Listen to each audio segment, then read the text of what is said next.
Let's talk. Giles Brown. I am not a number. I am a free man. Yes, indeed. The prisoner.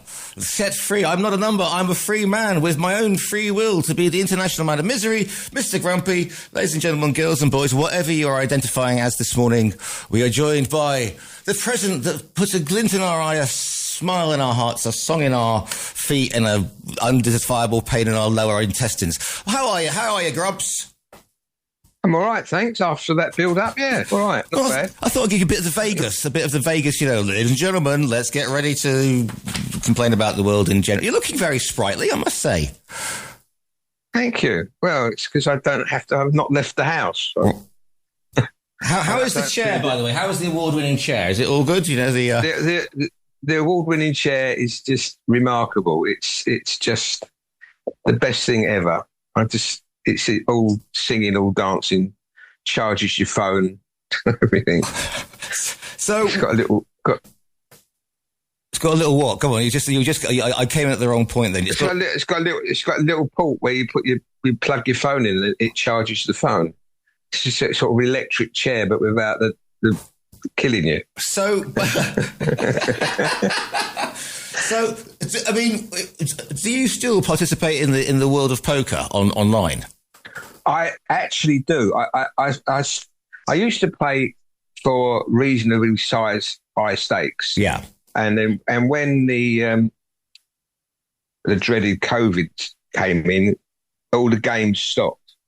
We used to play in private games and things like that, as you know. They all stopped because obviously you couldn't go out. So it went on to online poker, which I don't really like. And whereas I'm quite happy to sit in a room with a bunch of strangers playing for a reasonable amount of money. Chocolate buttons, obviously, Mike. Chocolate buttons, just in case anyone's listening. Yeah. Well, it's too late now. They've all closed down anyway. But I wouldn't do that online because I'm not quite sure how many people can be playing in the same room on a computer, on different computers with VPNs, software, all the different things. So I play very, very little stakes. I play 2 and 3 euro tournaments that start around about 11, 12 o'clock at night. When I started playing again, which is only about 6 months ago, I deposited 20 euros. To mess about with, and at last count, it's 550. Ooh, blimey! I mean, the only time famously that I ever, because I used to play, what was it, PKR, which had the advertisers that moved around because I'm that shallow. And the only time I ever won any money was in a tournament, and I fell asleep. And when I woke up, everybody else had like busted and gone out, and I'd been asleep because that was back in the day, and I came back 3 hours later, played a hand, was out immediately, but I was like, I think 50 cents up, so that was my bit, I played the 2 euro tournament the other night and won 110 euros. 2 euros. That's good return on investment. 200 and something players. So, do you play? I don't play Hold'em. I play a game called Omaha. Ah, okay. Which is you got to be with it because there's so many different things. Anyway, this is boring to people. I know, but I just wondering, do you actually leave the chair now? Because you could actually play from the chair. That was my thing. If you've got a plug in there. I take the computer with me. I take it to bed wherever I need to play because I play till like 3 o'clock in the morning. Does Mrs. Grumps just leave then and banish you to the spare, the West Wing of Grump Towns? Yeah, yes. Absolutely, yeah. Which brings me on to something very good because it segues into one of my grumps. It segues, which is I play, which is about when the next day starts. So I go to bed at 3 o'clock. As far as I'm concerned, the next day doesn't start at midnight. It starts when I get up. You go to bed at 3 o'clock in the morning? Yes. I used to go to bed. At 3 o'clock in the morning, but I've been raving and doing various bits and pieces to myself. Well, I'm playing poker. Ah, okay, right, okay. So that's what I'm saying. That's the whole thing. So one of my big grumps is that and it happened. What happened? And I found out this the hard way. Was I'm going to go back 60 years. I came to Spain with my girlfriend at the time, and there was one flight a week, and you landed at Madrid, and then you got some kind of shuttle plane to Madrid to Malaga, which was a wooden hut at the time. Right. And our flight home was at the flight was I don't know, a certain time on, let's say the 20th of July, right, or the 20th of August at 5 o'clock in the morning. So the 20th of July came, and then we were sitting around, and one of us said, "You do realise that we've missed a flight because it's the date changed at 12 o'clock." We got to the 20th and was waiting for 5 o'clock in the morning again, or 11 o'clock at night, or whatever it was. And because it was a weird time, we hadn't realised that, because obviously at midnight it's the 21st. Yeah. So we missed the flight, and the only flight was a week later. We had to wait another week to fly back to England. Was that a good thing or a bad thing? Was that a good thing or a bad thing, do you think, in reflection? Well, I can't remember, but it was. I just remember that ever since then I've been annoyed with the fact that the clock changes when I'm not ready. I'm. So you think? Anyway, so what? Are we going to get Senker time, basically? We're going to have to work. You have Central European time. You're going to have British BST, and we should have MST. Michael Senker, GNT, grumpy mean time, because it's got to be mean time, hasn't it? No, the thing that's very simple. Yeah. I go to bed. When I get up, it's the next day. Whatever time that is, it's the next day. Right. Everybody else can sort it out. As far as I'm concerned, the next day doesn't start until I get out. End of. Quite simple. No big deal. Begs the question, what time do you normally arise from your slumbers then, if you get to bed at 3? Well, I don't get up till 9, 10. Okay. I still get 7 hours.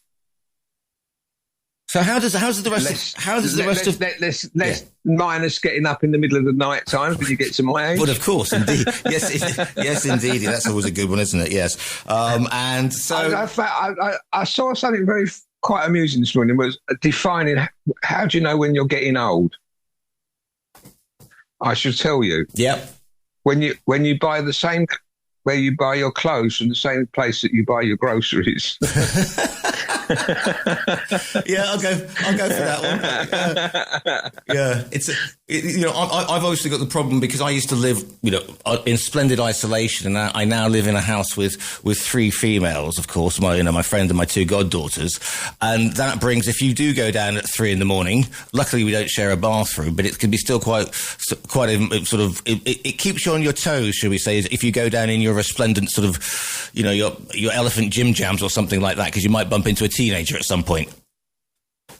Well, that's not going to happen here. There's no teenagers. They're not allowed. Right. What else have we put? You've got a resplendent white T-shirt, which makes me think you must have got it dry cleaned. Oh no, my darling wife does all the laundry here and the ironing. It's fantastic.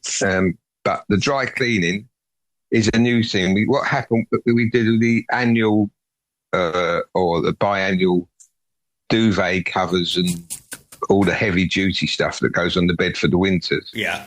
And what happened was Patty decided to do it nice and early. So in July, she took all the stuff to the dry cleaners to be prepared for the winter and said to them, I'm in no hurry. I'll pick it up in October. So it's given plenty of time to do it. Yeah. Right? We go back at the beginning of October to pick up the duvet covers and all the other bits and pieces, the bedspreads and all the things that have been dry cleaned, only to find that there was some duvet missing, which is really strange because, well, it's, we use this dry cleaners all like a lot of times. Patty said to them, well, where is it? They said, we don't know. I said, well, you must know it came in the bag and you've got everything else and you've got the pillowcases. Where's the duvet? And they said, we don't know because we sub it out. They give it out to another dry cleaners. And they said, well, so who's lost it? How we give it to you? There's nowhere here that says that you can give it to somebody else. We come to you because we like the way you do things. Yeah. Except you're not doing it. And where is it? And like she sort of got the Spanish shrug. Well, we'll look for it. That's nice. That's at nice. This moment in time, it's like it's lost. But if it never left the premises, how can it be lost? But what they're saying is our stuff got bundled up into the back of someone's car and taken to somewhere else, actually, which is nearer to where they told us where it went to, which is actually nearer to where we live than they are. So they've lost it. Right. We're now waiting for things to happen. So now we've got to go to. Now we're talking about insurance claims. So now we have to go to where we bought the original ones, which luckily Patty remembers, and try and find out how much to claim for.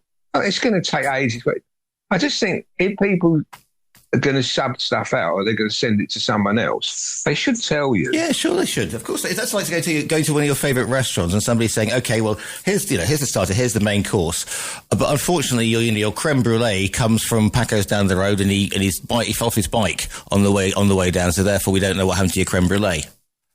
Well, no, but actually that happens in restaurants. Something very similar, where they show you a picture of a fabulous dessert. They say, "Oh, creme brulee with this, that, and the other," and they bring out the one pre-pack from Mercadona. But that does happen. They describe this beautiful dessert, and it's pre-packed, pre-cooked from a factory. Well, that's not what I bought. That's not what I want. Picture, I want the handmade. So, with the blowtorch, but absolutely. What you did though, Grumps, is at the beginning you said, or Patty said, we're in no hurry, which is like getting into a Moroccan taxi and saying "vite." I mean, if you say "no hurry" to allegedly to a Spanish business, or especially the Andalusian business, it'd be coming back next year, Grumps. If we're in no hurry. No. We said we were going to pick it up in the beginning of October. We set a time, so it wasn't exactly that. We'll send it out quick so that we'll get it back for them in the thing. We had plenty of time to do it on the premises anyway.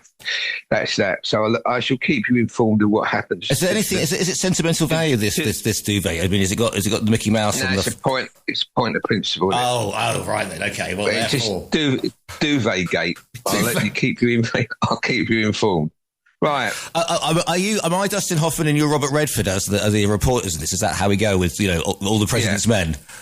Have you looked at Twitter this morning? Well, I put on a thing for the show today that we're doing. I'm trying to avoid. Go on. Anyway, so I put a photograph on. I wanted to see something. Yeah. And when I put the photograph on, there's an option to turn it into a video. It's a still. I'm not moving, but it's turned in. Yeah, it's turned into me turning around, moving, blah blah blah. Right? Good grief.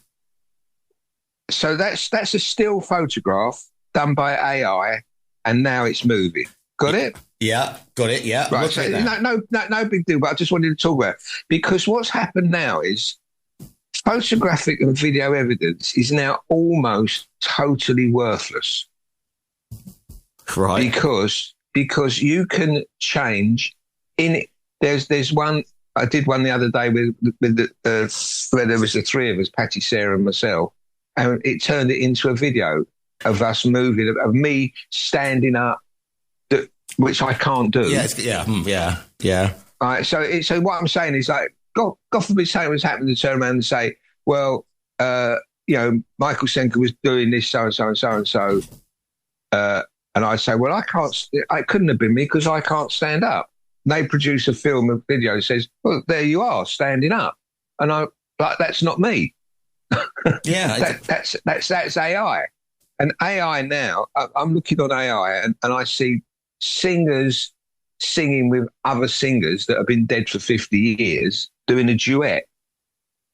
And it's absolutely seamless. I mean, and I don't know whether there's anything that the authorities can use to check whether it's AI or not, but it's becoming it. So CCTV now is practically worthless. If you wanted to use it as evidence in court, I can see that very soon a very clever lawyer will turn around and say, well, that could be AI. Well, we're going to have to get sort of experts in AI to anything that's photographic evidence. But just one thing I will say, and you're wearing that jacket again that you were wearing on the jumping up and down the Ibiza one. But obviously, the thing that gives it away is that you are smiling. You're giving a toothy grin. It might be trapped wind. But, yeah. Because I've seen adverts for this, or, because if you're on the social media, you get bombarded with it, and it's like, bring your grandparents back, it's almost to life, because you'll have these old sepia pictures and you can get a 5-minute, video of your granddad or something like that. But did I show you the one where I'm doing the whole conversation in Romanian? Yes, you did. Of course, yeah. Briefly, I did. It was me talking in Romanian, which I don't speak. Really? But in my voice. I struggle with English, right? and to speak in this fluent Romanian conversation, so you're a Romanian spy. Of course you're Romanian. No one can talk Romanian as good as that. That was me. It's going to be really interesting on the dating apps, isn't it? When you sort of get your Romanian bride and she speaks perfectly. Darling, I would love to see you and come over and spend some time with you. And then she gets there and she can't say a word because no. I just find it. I just don't like any of it. The whole digital thing now is becoming, this digital currency, everything. It's becoming very scary. And I go back to COVID times when we were doing the radio show then, and I said this whole thing about having to have the vaccine, having to have digital information about everybody. It's becoming a real problem. And one of the things which is going to be a big problem is if they push for withdrawing cash. Yeah, but because you've got situations, and I've actually happened to a friend of mine who went to the bank to draw out €3,000 to buy a car, and when it was his money in his bank, he paid tax. It's in his bank account. It's there for everybody, all the officials to see if they want to see it.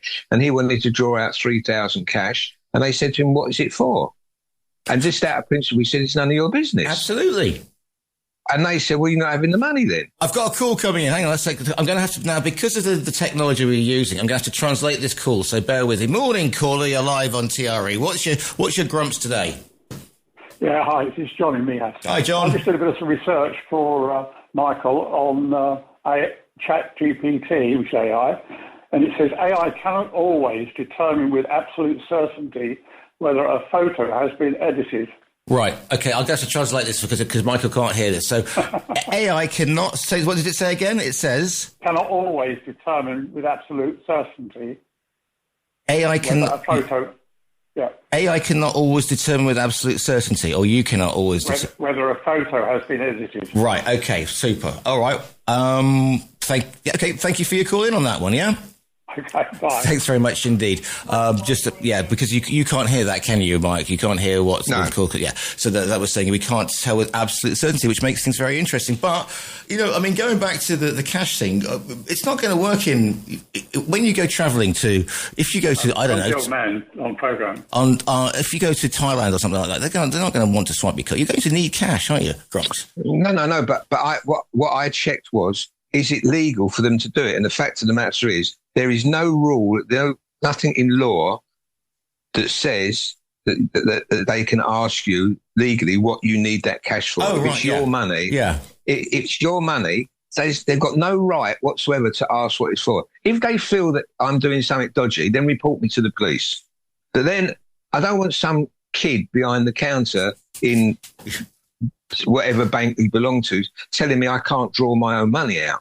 And that is happening. It's happening in the UK and it's happening in Spain, where people are being stopped from drawing their money out.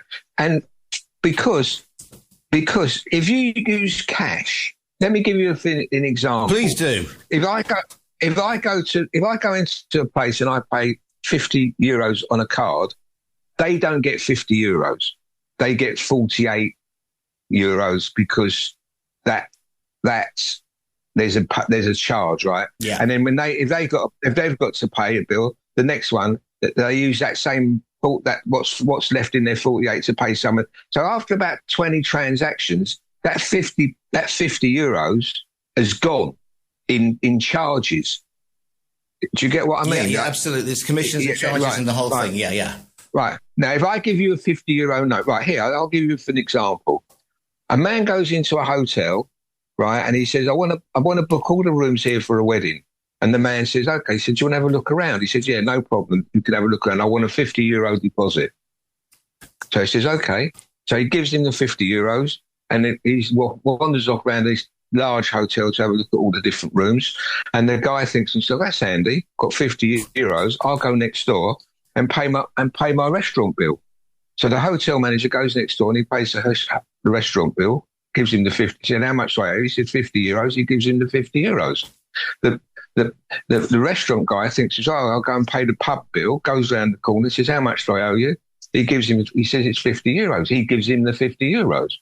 Right. The next thing goes to the another store where the dry cleaners, perchance. The dry cleaners. He goes to the dry cleaners and he says, how much do I owe? He said €50. Gives him the €50. And then the dry cleaner decides to go to this lady of the night who he owes some money to. And she says, how much? That's where your duvet's gone. That's where your duvet's gone. Give me the €50. Right. So it gives him the €50. And the lady of the night goes to the hotel where she owes money for a room. And she gives the man in the hotel the €50 and says, here's the money for the room. The man comes downstairs and says, I think it's very nice. Thank you for letting me back. And the man gives him his €50 deposit back. So that €50 has gone around all these people and actually no money's changed hands. Yeah, okay. Yeah. And obviously, because it's not on a card, they're not taking the cut because that €50 would have been less. Yeah, but what I'm saying is it's physical. Yes. It's a technique. I mean, it's a conundrum, but if you think about it, the same €50 has gone to every single person because it actually exists. Yeah. Right. I don't know, but it's as I say, it's a conundrum. Explain that where nobody's cost anybody any money, but it's just an interesting thing that you're going into places now to pay for something for €1 or €3, and the shopkeeper's getting $2.75. Yeah, well, so everybody's getting a cut, and in the end, it's worthless. I mean, I remember when after some terrorist thing, we had to go into our banks to say, this is actually me and I'm not an international evil person. So I had to go shop up to my bank in the Pueblo in the hills and go, it's me. And they went, yeah, very good. We know that's you, because they were worried about people running money through their accounts. Now, if you look at my account, Grumps, you would know that there's no way, I got hacked recently on my social media, and it was like, if they're doing it for financial gain, they've got a very, very sorry, sort of a very barren, sort of tumbleweed filled account to look at there. So there you go. Yeah, no, look, at the moment, everything is virtual assistants. You're trying to book an appointment for somewhere. Press A, press B, press C. All these things are going on, and then the virtual assistant then refers you to an app that you should have on your phone, and the bloody app doesn't work. I've got so many apps on my phone that they decide what I want to know, and the thing that I need to know is not covered by their artificial intelligence. It's just not covered. It's not in what I want to know. So I think I told you the other day when changing my insurance. It was so difficult to change my insurance to get through to the right department. I finished up telling them I had an accident. It's the only way I could get them to call me back. And I told them I wanted to cancel my insurance. So, yeah, I mean, they're all well, this coming in saying, and I say, apparently we have reached a point where there are more AI-generated posts on social media. This is from, this is from, we've reached a point where there are more AI-generated posts than real ones. No, and I reckon that's absolutely true. There's this bot thing is. I mean, how many phone calls I don't know how many missed calls you get, or phone calls you get from mysterious numbers, which are just trying to find out whether your phone number's live. They don't want to talk to you. They're telling you to get back to them on WhatsApp, and they've got jobs for you, and there's this, that, and the other. I mean, constant. I'm getting phone calls up to 10 or 11 o'clock at night from bots, from robots. Anyway. I mean, I turn my phone off at 8 o'clock at night because unless you are, and you can reach me any other way, but because, unless you are literally on fire, when I'm offline, I'm offline because I don't want to have all that, at 11 o'clock at night, because I go to bed probably about 9:30 whilst you're just limbering up, you see. I'm watching. Do you watch any of the talent shows on like America's Got Talent or Britain's Got Talent or anything like that? Do you see this big pin that I'm sticking in my eye? I've got absolutely. I'll put you down as a maybe. Yeah. Put me as a don't know. Yeah, put me down as a don't know. I can't stand that stuff. Go on. I love them. Do you? Right. Yeah. I love them. Yes. Yeah. I know I'm not in the majority, but not in my house anyway. So. They have something there called the golden buzzer.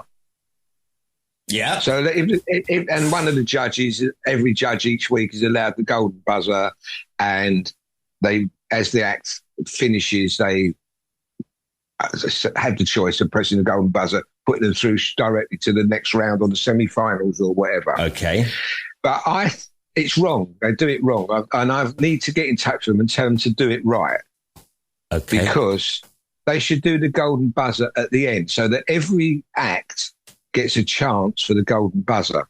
Because there's 10 acts on, and the third act is someone considers to be the best act so far. They get the golden buzzer and they get put through direct to the next round. They don't have to go through the telephone, whatever it is, which is run by bots, obviously, just calling in for the numbers. Yeah. So. What I'm saying is, at the end, after the 10 acts, the judge that has got the golden buzzer should then choose out of the 10 acts he's seen which one should go through. Because if you do it on the third act or the second act, the other 7 don't have a chance.